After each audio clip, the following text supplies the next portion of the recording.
मुंबई उपनगर जिल्हा नियोजन समितीच्या बैठकीमध्ये खडाजंगी झाल्याचं पाहायला मिळालेलं आहे। आमदार असलम शेख हे आक्रमक झाल्याचं चित्र पाहायला मिळालं।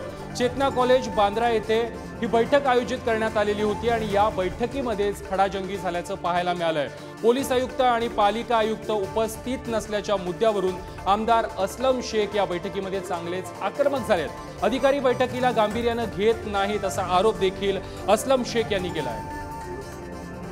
या संदर्भात अधिक माहिती देत आहेत आमचे प्रतिनिधी रिद्देश। मुंबई उपनगर जिल्हा नियोजन समितीच्या बैठकीमध्ये चांगलीच खडाजंगी झाली आहे। आमदार असलम शेख आक्रमक झाले आहे, काय अधिकची माहिती आहे? नक्कीच आपण पाहिलं तर मुंबई उपनगर जिल्हा नियोजन समितीची बैठक आज पार पडली।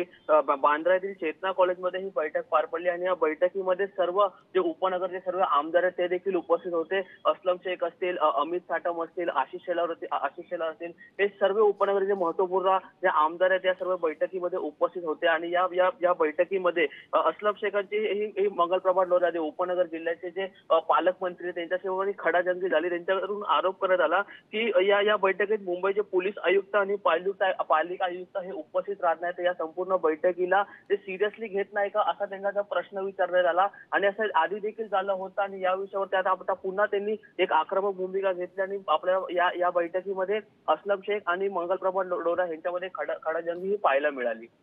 नक्कीच धन्यवाद रितेश, तुम्ही दिलेल्या माहिती संदर्भात।